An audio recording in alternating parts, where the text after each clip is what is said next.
जी हां, कल मैंने आपको बताया था 3 शिप पर ईरान ने कब्जा किया है, उनमें से एक भारत आ रहा था और ये उसी का वीडियो है कैसे ईरान ने कब्जा किया है। देखिए जरा, आप टीवी पर देख रहे हैं, ये वही बोट है जिसके जरिए कब्जा किया गया। देखिए बोट MSC शिप पर लगाई गई और देखिए बोट से कैसे ईरानी कमांडो चढ़ रहे हैं सीढ़ी लगाकर। ये देखिए चढ़ते हुए तस्वीर आप देख रहे हैं, एक एक करके 1 2 3 4 5 6 ये सब चढ़ गए बोट पर।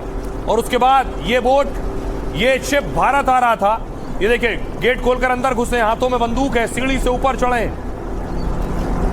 और इसमें भारतीय भी मौजूद हैं नाविकों में।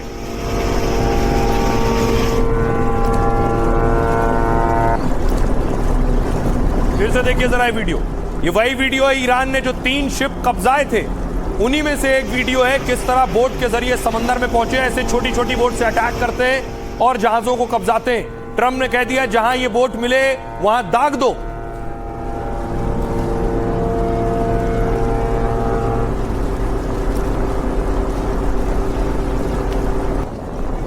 और देखिए शिप के अंदर घुसे और पूरे शिप पर कब्जा कर लिया है। इसमें भारतीय नाविक भी मौजूद थे, कैप्टन भी मौजूद थे।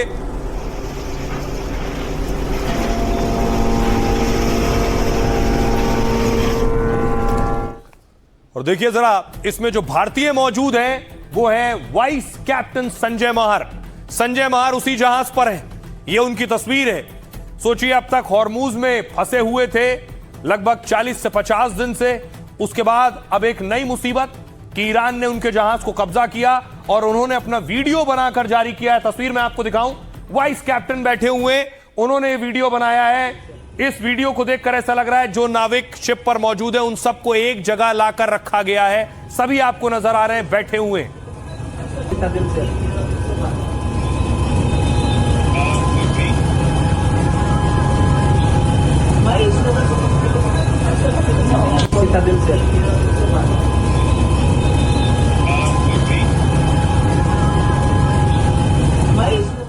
अब देखिए जरा, ईरान ने जहाज पर कब्जा तो किया लेकिन उसमें भारतीय भी। कौन सा जहाज है? कुछ इस तरह से जो तस्वीर देख रहे हैं, बोट के जरिए आए और जहाज पर चढ़े और कब्जाया। अमेरिका और ईरान जंग की आंच भारतीयों तक पहुंच गई क्योंकि ईरान ने हॉर्मूज स्ट्रेट में जिन 3 जहाजों पर हमला किया इस तरह से, उनमें से 2 जहाजों को ईरान की IRGC फोर्स ने कब्जा किया था। IRGC कमांडो इन जहाजों को ईरान के तट की ओर ले गए और चिंता यह है कि इन 2 जहाजों में 22 भारतीय सवार हैं। सरकार के मुताबिक यूफोरिया जहाज पर 21 भारतीय सवार हैं। साथ ही जबकि एक दूसरे जहाज पर एक भारतीय नाविक सवार है जो राजस्थान के श्रीगंगानगर जिले के सद्भावना नगर का रहने वाला है। 38 साल के मर्चेंट नेवी के वाइस कैप्टन संजय महार भी इसमें फंस गए। वाइस कैप्टन ने जहाज के भीतर का वीडियो शेयर किया जो मैंने आपको दिखाया और कहा कि हमारे जहाज पर ईरान की सेना ने फायरिंग की है। इसके बाद हम सभी अंदर आ गए और हम कुल 21 क्रू मेंबर हैं जो भारत समेत फिलीपींस, यूक्रेन और श्रीलंका के नागरिक हैं। ईरान के हमले के बाद सभी लोगों में दहशत का माहौल है। इस वक्त हालात को देखते हुए केंद्र सरकार एक्शन मोड में आ गई है। आपको बताऊं, शिपिंग मंत्रालय के अतिरिक्त सचिव मुकेश मंगल ने कहा है इस मामले में कि हॉर्मूज के इलाके में फंसे सभी भारतीय नाविक सुरक्षित हैं। उनका कहना है भारत आ रहे जहाज पर हमला हुआ लेकिन कोई घायल नहीं हुआ। इसमें रिपोर्ट के मुताबिक हॉर्मूज में भारत के 14 जहाज अभी फंसे हैं। सरकार सभी जहाजों को सुरक्षित निकालने के लिए मिशन में लगी हुई है, कैसे इन्हें निकाला जाए। आइए अब आपको सुनवाता हूं, सुनिए जरा। एडिशनल सेक्रेटरी हैं मुकेश मंगल, वो क्या कह रहे हैं। विदेशी ध्वज वाले 3 जहाजों पर गोलीबारी की कुछ घटनाएं हुई हैं। हम उन जहाजों पर तैनात भारतीय नाविकों की सुरक्षा को लेकर चिंतित हैं। कोई भी भारतीय नाविक घायल नहीं हुआ है। जिन 3 कार्गो जहाजों पर हमला हुआ उसमें यूफोरिया नाम के जहाज पर 21 भारतीय नाविक सवार थे जो सभी सुरक्षित हैं, जबकि एपामिनोडास नाम के वेसल पर तैनात एक भारतीय नाविक भी सुरक्षित है। स्ट्रेट ऑफ हॉर्मुज में फंसे सभी जहाजों को सुरक्षित निकालने के लिए ईरान सरकार के साथ बातचीत जारी है। हम अपने जहाजों की सुरक्षित आवाजाही के लिए ईरानी अधिकारियों के साथ लगातार संपर्क में हैं। और अब देखिए जरा, जैसे ही ईरान कब्जा कर रहा है जहाजों पर, अमेरिका ने भी कब्जा शुरू कर दिया है। एक तस्वीर और दिखाऊं आपको, ये देख रहे हैं, अमेरिका ने एक और जहाज कब्जा लिया है हॉर्मूज पर। अमेरिका ईरान को जैसे कि तैसा वाली मात दे रहा है। Motor vessel Majestic X, we intend to conduct the boarding of your vessel.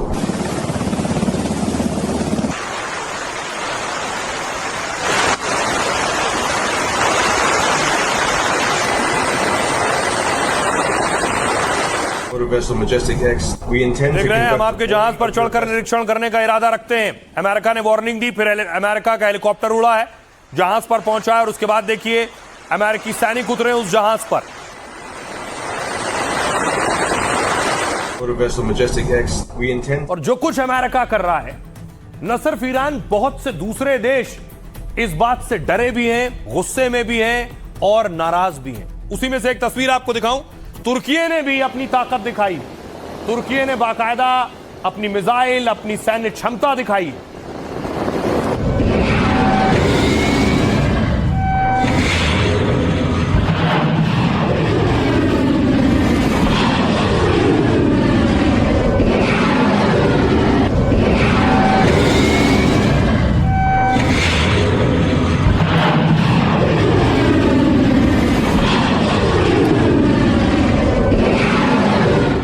तुर्की अपनी ताकत दिखा रहा है तो दूसरी तरफ देखिए ईरान में लोग सड़कों पर उतरे हैं और मिसाइल बटन दबाया है लोगों ने।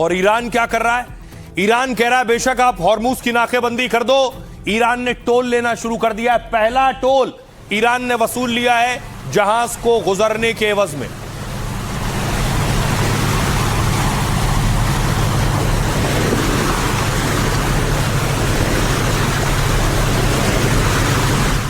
अब देखिए जरा किस तरह से ईरान की कमाई बम्पर शुरू हो गई है। ईरान को उम्मीद है कि इससे उसकी अर्थव्यवस्था बेहतर होगी। ट्रंप धमकियां देते रहे और ईरान ने वसूली चालू कर दी है। दावा है कि हॉर्मुज स्ट्रेट में ईरान ने पहला टोल वसूला है और उसकी बम्पर कमाई ईरान के बैंक खाते में जमा हो गई है। यह ऐलान खुद ईरानी संसद के डिप्टी स्पीकर ने कर दिया है। हाजी बबाई ने बताया है कि ईरान के सेंट्रल बैंक को हॉर्मुज स्ट्रेट टोल सिस्टम से पहली बार रेवेन्यू मिला है। साथ ही वैसे तो कितनी कमाई हुई है ये आधिकारिक रूप से नहीं पता चल पाया है, लेकिन कहा यह जा रहा है कि हर जहाज से 18 करोड़ रुपए वसूले जाएंगे। चीन के सरकारी मीडिया शिन्हुआ न्यूज के मुताबिक हॉर्मुज स्ट्रेट एक तेहरान टोल बूथ में बदल गया है, साथ ही जिससे सालाना 70 से 80 अरब डॉलर की कमाई का अनुमान है। इसका मतलब है ईरान साल भर में 6.5 लाख करोड़ रुपया कमा सकता है, जिससे ईरान की अर्थव्यवस्था में भारी मात्रा में पैसा आएगा, इजाफा होगा। मार्च 2026 में ईरान ने तेल से रोज करीब 1300 करोड़ रुपए कमाए, जबकि टोल वसूली से वो 1800 करोड़ रोज कमा सकता है। ईरान अगर सभी जहाजों से ऐसे ही टोल वसूलना शुरू कर देता है, जो भी जहाज गुजरेगा, तो कच्चे तेल की कीमतों में भारी इजाफा हो सकता है, जिसका असर आखिरकार जनता पर महंगाई के रूप में पड़ेगा। अगर ईरान हर तेल टैंकर से करीब 18 करोड़ रुपए वसूलेगा तो कच्चा तेल प्रति बैरल $1 तक महंगा हो सकता है। ईरान के राष्ट्रपति ने भी और अमेरिका के राष्ट्रपति ट्रंप ने वैसे दुश्मन की छोटी नावों को खत्म करने के आदेश दे दिए गए हैं। सुनिए जरा ईरानी कमांडर क्या कह रहे हैं। वो कहते हैं कि उन्होंने ईरानी नौसेना को नष्ट कर दिया है, लेकिन यह नौसेना आज भी मजबूत और प्रभावशाली है। दुश्मन इस नौसेना से करीब 300 किलोमीटर की दूरी बनाए रखने को मजबूर है। उन्होंने सैन्य आक्रामकता से अपने लक्ष्य हासिल नहीं किए और न ही वे धमकियों से उन्हें हासिल कर पाएंगे। आगे बढ़ने का एकमात्र रास्ता ईरानी राष्ट्र के अधिकारों को मान्यता देना है। ईरान को साफ तौर पर नजर आया कि उसके दो बहुत बड़े लीवरेज है, जो चाइना, रूस और यूरोपियन यूनियन से भी ज्यादा महत्वपूर्ण है। वो है एक तो स्ट्रेट ऑफ हॉर्मुज। वो स्ट्रेट ऑफ हॉर्मुज को वेपनाइज कर रहे हैं। साफ तौर पे जानता है कि अगर वो स्ट्रेट ऑफ हॉर्मुज को वेपनाइज करे, एक तो उसको बहुत बड़े पैमाने पर उसका फायदा होगा in terms of revenue. $80 billion वो सालाना कमा सकता है, जो रिकंस्ट्रक्शन ही काम आएगा। दूसरा उसका दबदबा मिडल ईस्ट में जीसीसी कंट्रीज के ऊपर हमेशा ही बना रहेगा।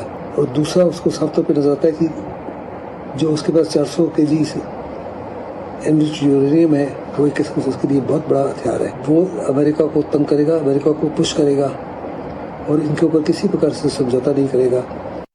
अब बड़ी बात यह है कि डोनाल्ड ट्रंप कह रहे हैं वो जंग जीत रहे हैं। क्या वाकई वो जंग जीत रहे हैं? और अगर जंग जीत रहे हैं, जंग जीतने के बाद पहला काम क्या किया जाता है?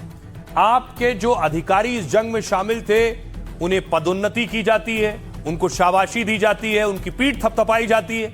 लेकिन ट्रंप तो एक एक करके आउट करते जा रहे हैं। ये तस्वीर आप देख रहे हैं, ट्रंप के साथ हैं जॉन फैलन, ये नेवी चीफ हैं। शायद हॉर्मूज को संभालना इनकी जिम्मेदारी रही होगी अमेरिका में, लेकिन ट्रंप ने इनको आउट कर दिया है।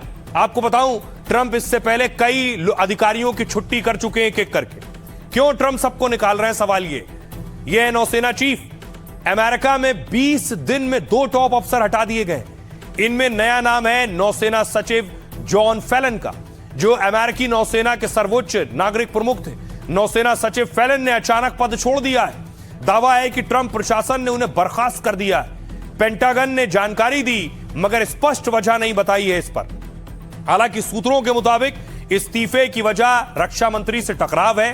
अमेरिका ने अभी ईरान में हॉर्मूज के पास नाकेबंदी की है, जिसमें नौसेना का रोल है, लेकिन ईरान को रोक नहीं पाए। अगला नाम देखिए जरा, आर्मी चीफ ऑफ स्टाफ। पिछले 1 महीने में ट्रंप का यह दूसरा बड़ा सैन्य बदलाव है। इससे पहले 2 अप्रैल को आर्मी चीफ ऑफ स्टाफ पर गाज गिरी थी। रक्षा मंत्री पीट हेग्सेथ ने जनरल रैंडी जॉर्ज को पद से हटा दिया था। ट्रेनिंग कमांडर ट्रंप प्रशासन ने जनरल डेविड होडेन को भी हटा दिया था, जो ट्रांसफॉर्मेशन और ट्रेनिंग कमांड की जिम्मेदारी संभाल रहे थे। इसके अलावा मेजर जनरल विलियम ग्रीन को भी हटा दिया गया। एंटी टेररिस्ट स्क्वाड के हेड मार्च में अमेरिका के बड़े आतंक विरोधी अधिकारी ने पद छोड़ दिया। ईरान के साथ बढ़ते तनाव के बीच जो केंट ने इस्तीफा दे दिया था, वो राष्ट्रीय आतंकवाद रोधी केंद्र यानी एनसीटीसी के निदेशक थे। बड़े बड़े लोग या तो हटा दिए गए या हट गए। ये बताता है कि ट्रंप टेंशन में है और ट्रंप ये महसूस कर रहे हैं कि अमेरिका को जिस तरह से लड़ना चाहिए था, शायद वैसे अमेरिका जवाब नहीं दे पाया, क्योंकि वो दुनिया का ताकतवर मुल्क मानता है खुद को। सुनिए जरा डिफेंस एक्सपर्ट क्या कह रहे हैं। तत्काल प्रभाव से जॉन हेलन, जो कि नेवी सेक्रेटरी थे, उनको हटा दिया गया। ऐसी बातें सामने आ रही हैं कि जो नेवी सेक्रेटरी थे, उनके रक्षा सचिव जो हैं पीट हेग्सेथ, उनके साथ में काफ़ी मनमुटाव चल रहे थे और मेनली थे इस बात के ऊपर कि जो मॉडर्नाइजेशन होना चाहिए नेवी का, और जो ज़्यादा और शिप बिल्डिंग होनी चाहिए और जो हथियार बनने चाहिए, उसके ऊपर मतभेद था। पीट हेग्सेथ कह रहे थे कि अमेरिका फर्स्ट और आक्रामक नीति रखने हैं ईरान के प्रति, लेकिन शायद जॉन फेलन उनका इस बात में समर्थन नहीं कर रहे थे।